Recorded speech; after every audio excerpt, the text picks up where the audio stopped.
रामवती दूध बेचने का काम करती थी। उसके पति का स्वर्गवास हो चुका था। उसका एक बेटा था रवि। रवि अपनी माँ से बहुत प्यार करता था। एक दिन उसकी माँ ने कहा, रामवती बेटा, मैं तेरी शादी करना चाहती हूँ। तू तो महीनों शहर में रहता है, मैं चाहती हूँ तू शादी कर ले। रवि, ठीक है माँ, लेकिन मेरी एक शर्त है। मेरी पत्नी यहीं रहकर तुम्हारी सेवा करेगी। रमावती, अच्छा ठीक है, देखा जाएगा। रमावती एक सुंदर सी लड़की ढूंढ लेती है। दोनों की शादी हो जाती है। कंचन बहू बनकर उनके घर आ जाती है। शादी के एक सप्ताह बाद रवि शहर जाने लगता है, तो कंचन उससे जिद करती है कि वह उसे भी अपने साथ ले जाए। रवि, नहीं कंचन, मैंने माँ से वादा किया था कि तुम माँ की सेवा करोगी। मैं तुमसे मिलने हर सप्ताह आता रहूंगा। रवि शहर चला जाता है। रमावती अगले दिन अपनी बहुत कंचन से कहती है, रमावती बहू, ये दूध ले जा और बेच आ।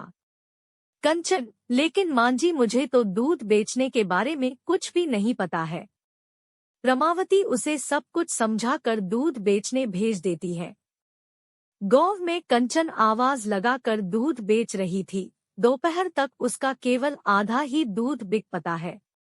दोपहर को वह एक पेड़ के नीचे बैठ जाती है। कुछ देर बाद शाम के समय घर वापस आती है। कंचन, मांझी, मेरा तो आधा ही दूध बिका है। रमावती, कोई बात नहीं, कल मेरे साथ चलना लगता है। गांव वाले तुझे जानते नहीं हैं, इसलिए तुझसे कोई दूध नहीं लेता।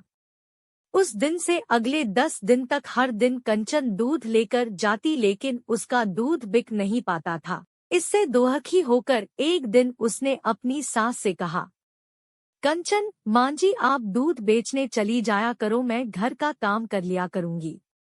अगले दिन रमावती दूध बेचने गई। दोपहर से पहले ही उसका सारा दूध बिक गया। दूसरे दिन भी ऐसा ही हुआ, रमावती का सारा दूध बिक गया। रमावती, बहू, ऐसा कैसे होता है? मैं जाती हूँ तो सारा दूध बिक जाता है। कंचन, मांझी, आपको लगता है कि मैं दूध लेकर बेचने नहीं जाती तो गांव वालों से पूछ लो। मैं पूरे गांव का चक्कर लगाकर थक जाती हूँ, फिर एक पेड़ के नीचे बैठ जाती हूँ। रमावती को कुछ गड़बड़ लगती है। वह अगले दिन दूध बेचने जाती है। रमावती, बहन श्यामा, एक बात बताओ, तुम तो हमसे इतने सालों से दूध ले रही हो, फिर जब मेरी बहू दूध बेचने आई तो आपने उससे दूध क्यों नहीं लिया? श्यामा, बहन, तुम्हारी बहू बहुत अकड़ में रहती है। वह दूध के दाम भी ज्यादा लेती है और नाप में भी कम दूध देती है, इसीलिए पूरा गांव उसका दूध नहीं लेता। रमावती घर आकर कंचन से पूछती है तो वो कहती है, कंचन, देखो मांझी, सब गांव वाले झूठ बोलते हैं। आपको दूध बेचना है तो आप बेचो, मैं तो ऐसे झूठे लोगों को दूध बेचने नहीं जाऊंगी। रमावती, ठीक है, कल से मैं दूध बेचने जाऊंगी। कुछ दिन बाद रवि घर आता है। अगले दिन वह गांव में घूमने जाता है तो गांव वाले उसे सारी बात बताते हैं। रवि गुस्से में घर आता है। रवि, कंचन, सभी गांव वाले तुम्हारी बुराई कर रहे हैं। रमावती, अरे बेटा, कोई बात नहीं, मैंने ही बहू से दूध के दाम बढ़ाने के लिए कहा था, यही बात गांव वालों को बुरा लग गया। कंचन, नहीं, ऐसी बात नहीं है। दरअसल माँ ने ही गांव की औरतों के सामने मेरी बुराई की है, इसलिए वे मुझे गलत समझते हैं। मुझे शहर ले चलिए। रवि, मेरी माँ कभी किसी की बुराई नहीं कर सकती। माँ, क्या बात है? तब रमावती ने सारी बात बताई। रवि, सच सच बता, क्या बात है? नहीं तो मैं शहर से कभी वापस नहीं आऊंगा। कंचन, जी, वो मैं दूध में से पैसे बचाकर आपके साथ शहर जाना चाहती थी, यहाँ मैं नहीं रहना चाहती।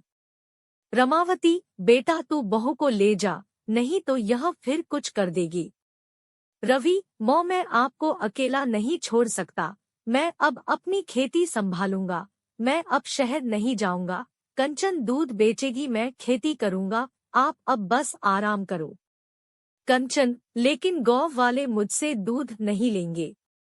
रवि, हम दोनों साथ चलेंगे दूध बेचने। अगले दिन से रवि और कंचन दूध बेचने जाने लगते हैं।